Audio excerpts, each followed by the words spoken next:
I wanted to do a video today. Well, I'm doing a video today for her on a rat-proofed room. I just let the ratties out. I'm going to be cleaning their cage shortly, but I wanted to show you this first. Anyways, the point of a rat-proofed room is so that they can roam around this room, and I can have not complete freedom, I should say. Sorry for that. I don't want to say that they have complete freedom in their room, but there's less supervision needed. Because rats get into everything. For example, we have a cord back here. We would have, obviously, this. There are a few things I do have out that I have to be careful and mindful of them with.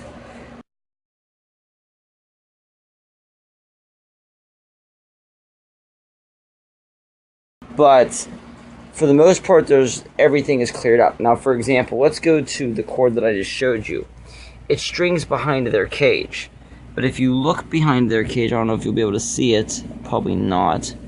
You can see it from the side if I point to it right here. That is a piece of cardboard. The cardboard, you can't really see it, but the cardboard goes to the back of the cage, and it prevents them from getting to the cord. And as you can see, Mischief's going to run around. She can't get back there to the cords. The cords do string up to my fish tank, but even back here, the cords that are back there, they really can't get to them. And even when they have, I have monitored them in terms of making sure they don't chew them. Because as you may know, rats do chew everything. So that's the first thing to make sure of whenever you want to rat-proof your room, is to make sure that all the cords are accounted for.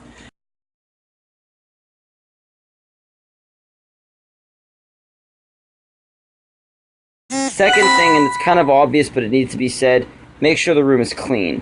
My room, for the most part, is clean. There's a little bit of a mess over there, but the rest of the room is clean. There's nothing on the floor that they can get into that I'm worried about. Underneath the bed is fine. There's some stuff on the bed, but they don't really get onto my bed. I've set them on there, but they really don't. They don't like it, so they don't go on there. So we have cords and that.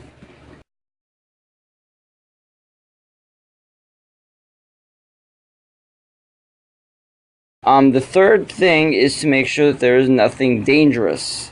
It goes alongside of both, but it needs to be said. You may, for example, I've seen people with houses where they have, well, I haven't seen, but I've had in my house, ant traps, things like that for other animals. Make sure they are not able to get to them. You don't want poisonous things. This also includes chemicals. I have some stuff up here I don't want them, that they will not get to. Anything that you don't want them getting to, you need to clear up the room. Clean, free of cords, things like that. Make sure that that's all good.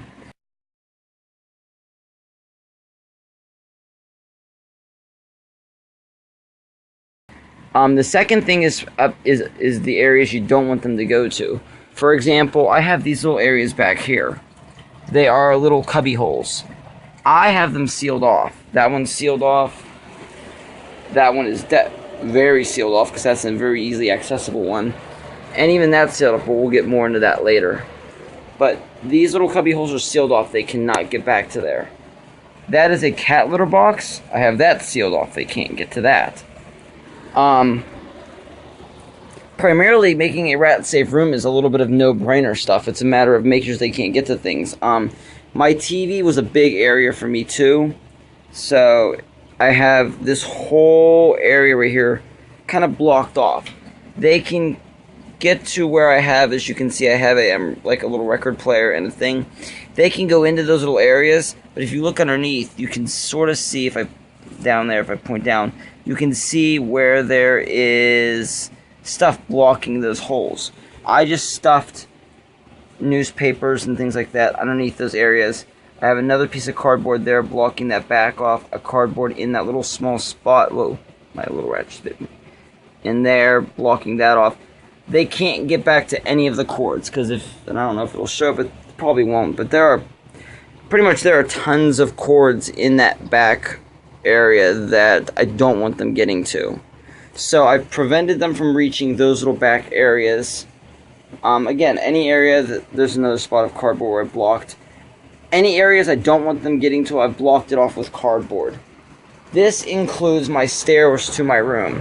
I have this little thing I concocted with this cardboard wrapped all around there.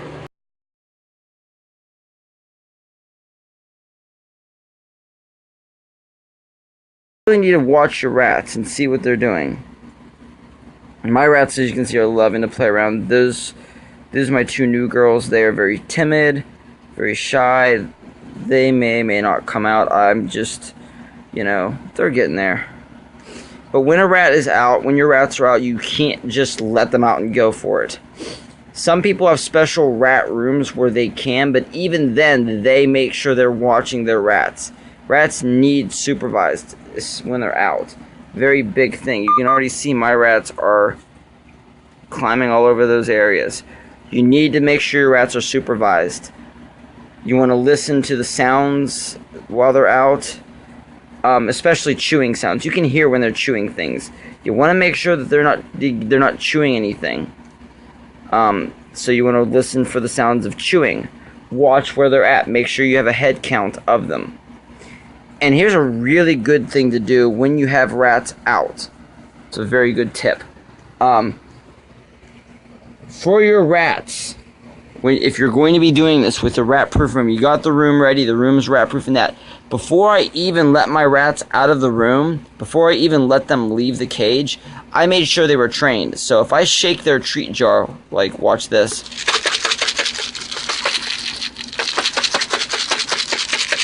See that?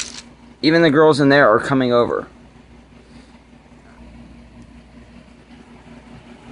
Yeah, they come. You can see Mischief's over there. She came. I don't know if you saw her. Yeah, I have them to the call of treats, so they can easily come back to me. This serves two purposes. First off, if they are in an area I don't want them to go, I can easily distract them from whatever they were doing. I can take them away from it.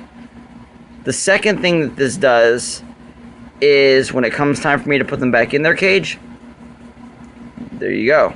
They're there. Throw them back in. So, it's a very good, important thing to have your rats trained. It doesn't have to be necessarily a treat jar. That's something that I've done. That's pretty much it. I guess just to recap, what I've done with this is I've made sure that all the wires are out of the way. A really good tip on that, real quick. Cable management, wire management. You can use a lot of different things. There are those little plasticky. I'm sure Nikki's mentioned it in a previous video, the wire chewing, but getting those little rubber tubes you use for like swimming pools and stuff. Those work great for covering wires. Again, I've used cardboard to prevent them from getting the wires. But that's the first and foremost thing, making sure the wires are not able to get to. The second thing is making sure your room is clean. Third thing, making sure that they can't get into things that you don't want them to, especially dangerous chemicals and dangerous areas. Number 4, blocking off any entryways, any exit ways that you don't want them to get to, especially around my TV. Made sure that they can't get to that. Mischief's from in there. Number 4, I think. And then number 5, making sure that your rats know the sound of you. They will come to you on call, making sure that they themselves are safe. That's the number 1 priority. Your rats and you are safe. Thanks for watching this, I guess. If you have any questions, obviously, comment down below. We will easily answer any questions and any questions you have. But thanks for watching, guys. I'm gonna finish this up with my cage. I hope you liked the video, and again, comment, rate, subscribe to her videos. Thank you, guys. Okay, bye.